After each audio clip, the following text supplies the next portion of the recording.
Hello and welcome to Sharon Local History, welcome to Sharon, Massachusetts, and this time welcome to Sharon Historical Society. We are a non-profit organization and our mission is to preserve Sharon's history, and we do have 4 quarterly meetings. Short part of the meeting is our agenda, and then we invite different speakers to talk about local events and history. This meeting was held on Sunday, and basically it was a talk by Paolo Di Gregorio, and he did a fantastic job summarizing history of different disasters in Massachusetts over the past 400 years. And he did a fantastic job. We were quite impressed. You will hear little parts of his talk.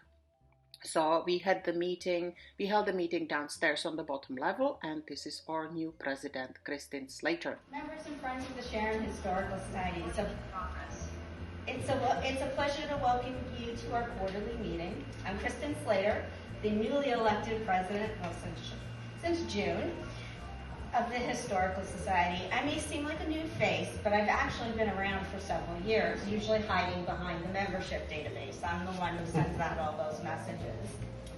Following a brief business proceedings, we have an exciting speaker lined up. So please bear with me for a few moments as I share some important updates and acknowledgments. First and foremost, I'd like to express my heartfelt appreciation for past President Brad Larson.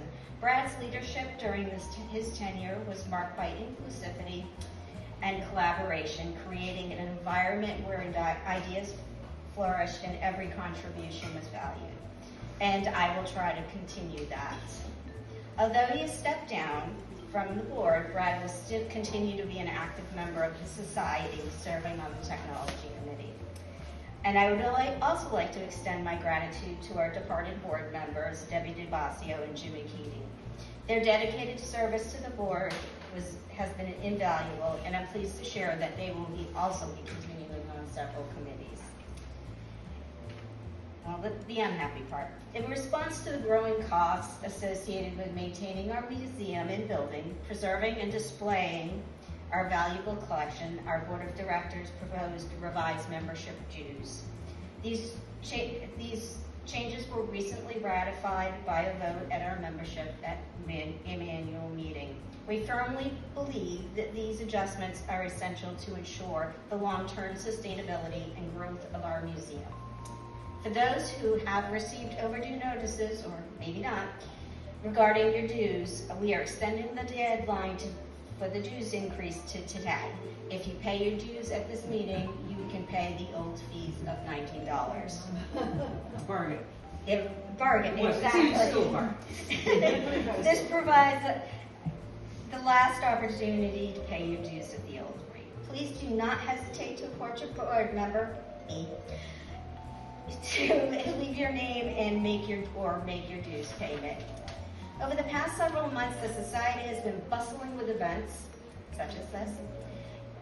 If you'd like to receive email reminders about these events, please share your name and address with one of our board members to update our membership database. We are going to try to email things out more often. In August, we hosted a delightful craft fair. In September, we organized a hike to the Poor Farm at Moose Hill, Audubon. You'll find pictures and videos on our Facebook page. Our Creative Circle has resumed on Wednesday nights. It's offering a wonderful opportunities for members to connect and create. Our next event is the Fall Flea Market. Will take place on September 23rd. If you have any questions, please see Sharon upstairs, and she'll be happy to answer any questions for you.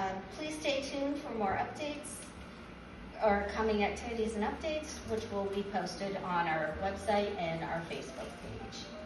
Our archives group has been very busy. They just received a grant from the Digital Commonwealth to have some of our artifacts digitized, and those are off at the scanning lab at the Boston Public Library.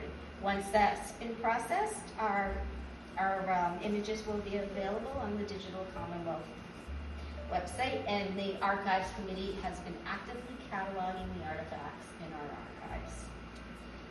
education group. On June 10th, we had the pleasure of hosting, and Beth can tell us about it too, our 100 students from the elementary school. Shirley and Marie shared their childhood memories, and we had demonstrations on writing with quills and using older farm equipment. These experiences provide invaluable insights into our local history.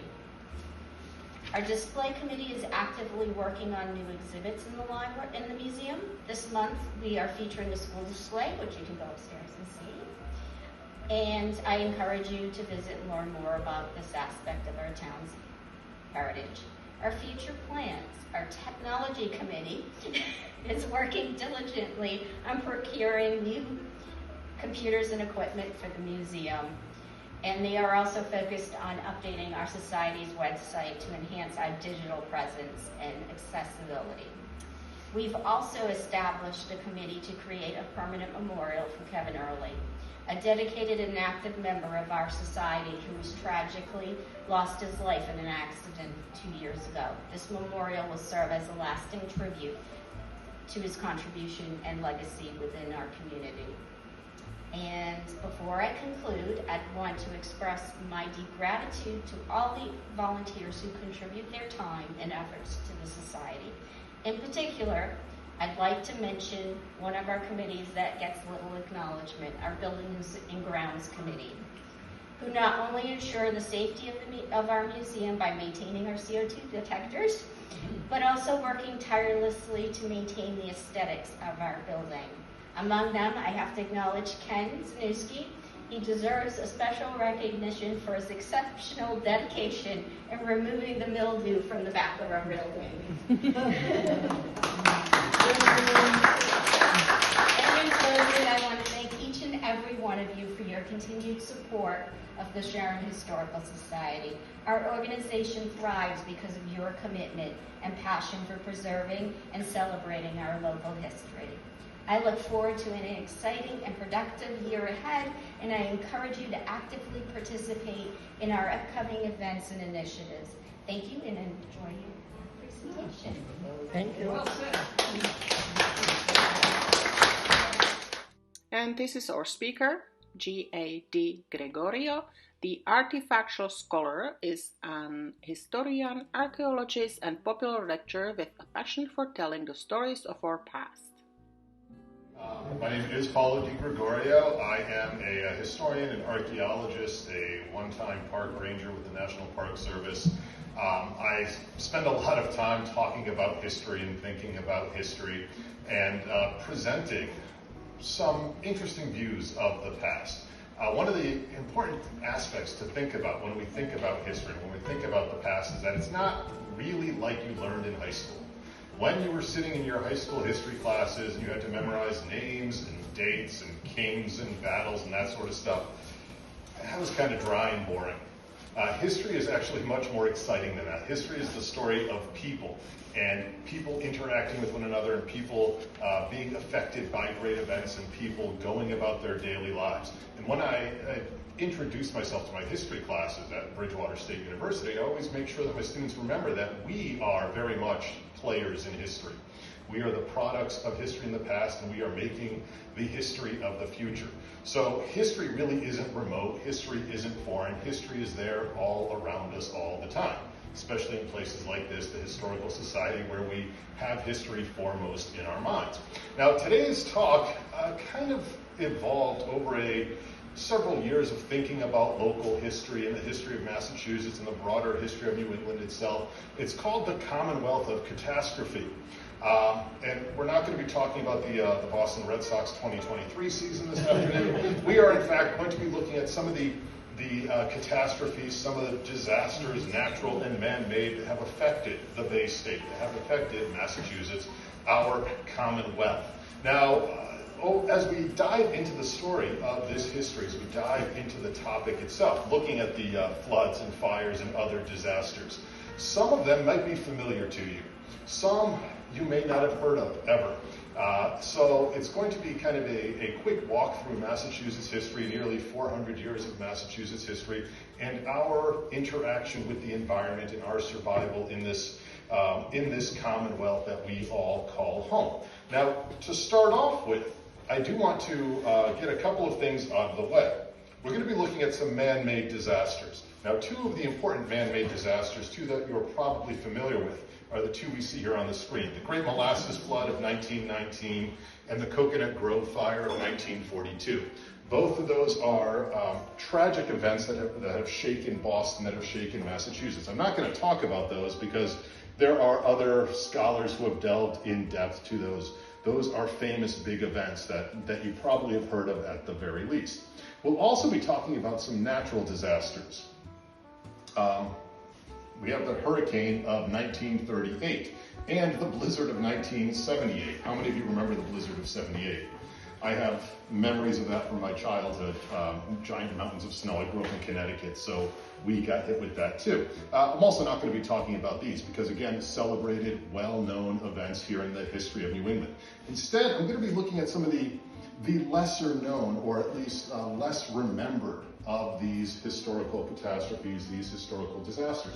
We're going to be looking at a variety of things, from diseases to industrial accidents to natural events like hurricanes and storms and fires that really are mainly based in eastern Massachusetts, but also covering much of the state. So how do we begin? Where do we begin our story? Well, let's go back to the earliest days of the Massachusetts Bay Colony, when we were still a colony of Great Britain in the first part of the 18th century. Now, of course, Massachusetts Bay itself is established as a colony in 1630. Plymouth is established in 1620, and there is a growing population of Englishmen settling on this side of the Atlantic Ocean, establishing towns like Boston and Plymouth and other places. And the English population grows quite steadily over the course of the 17th century. Now, during that time period, there are disasters that befall the English colonists here in North America. You have fires that break out. Fire was a particular threat because what were most of the settlements built with, the towns built with? Wood. And wood, as you probably know, catches fire and burns quite nicely. And in places like Boston, you do see outbreaks of disease. Now, why? Boston was a seaport town. Boston depended on that connection with the Atlantic world for its economic survival. That is how people were getting here from England, by sea. And traveling by sea was often not the most sanitary means of getting places. You were trapped on a small boat with lots of other people, and diseases were prevalent. Diseases moved quickly in those populations, and then when people were sick on the boats, arrive in the cities that are densely packed, the towns that are densely packed, as we see Boston depicted over here, what happens? Those diseases begin to spread through that population. Now, the map you see on the screen is a famous map of Boston in the early 18th century. It's called the Bonner map. It was drawn by Captain John Bonner of he was a soldier in the British military, the English military, and it depicts Boston as a thriving seaport town. You see the harbor there in the lower part of the image with all the boats there, again, that connection with the broader Atlantic world, and you see the houses and the buildings of Boston all incorporated there along the seashore. So as I mentioned before, Paolo Di Gregorio is the artifactual scholar. He's an historian, archaeologist, and also a lecturer with a passion for telling stories of our history. Paolo has presented lectures on diverse historical and cultural topics at colleges and community centers throughout eastern Massachusetts. He has also been a guest speaker aboard cruise ships on the Great Lakes, Chesapeake Bay, and coastal New England. Since the start of the pandemic, he has used digital technology to present remote and virtual lectures to his audiences. He gave us a brief history of floods, fires, and other disasters in Massachusetts. It has been nearly 400 years since the establishment of Massachusetts and the birth of Boston. In that time, the city and Commonwealth have grown and flourished. Yet, that success has often been tempered by disasters, both natural and man-made.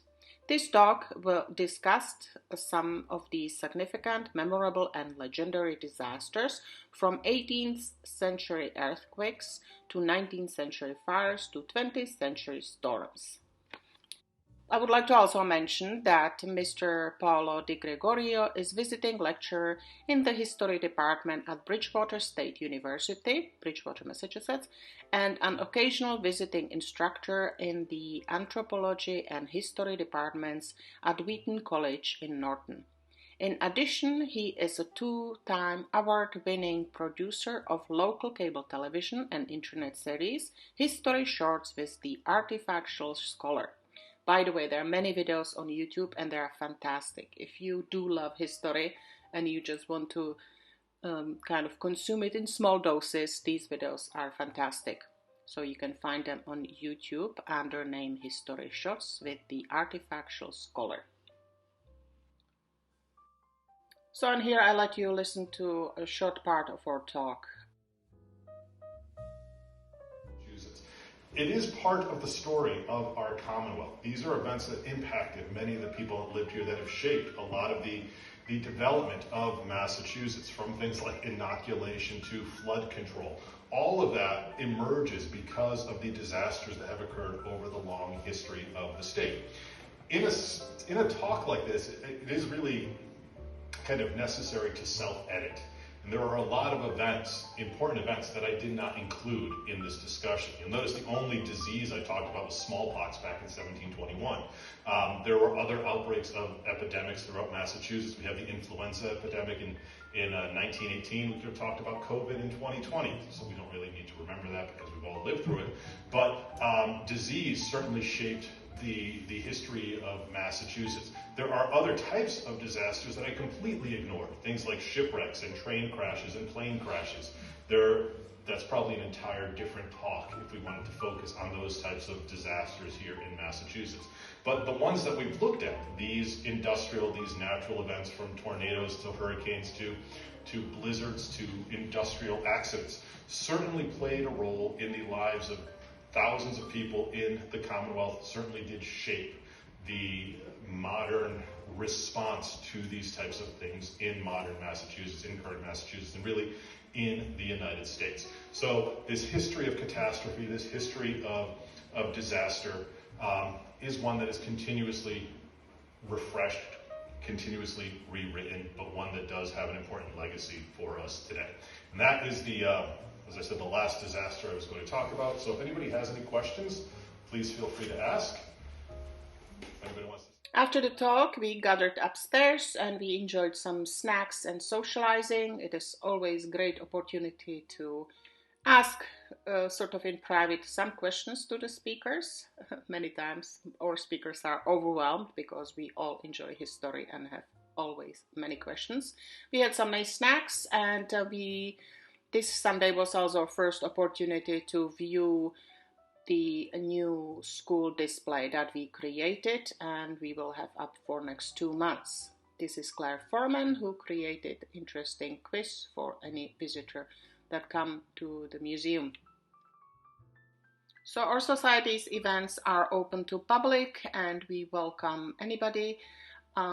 We are thrilled to see people in the building admiring our artifacts, and we are always looking for new members as well as active volunteers. You can join us for a small fee a year, and you will most likely find something to do that you will enjoy.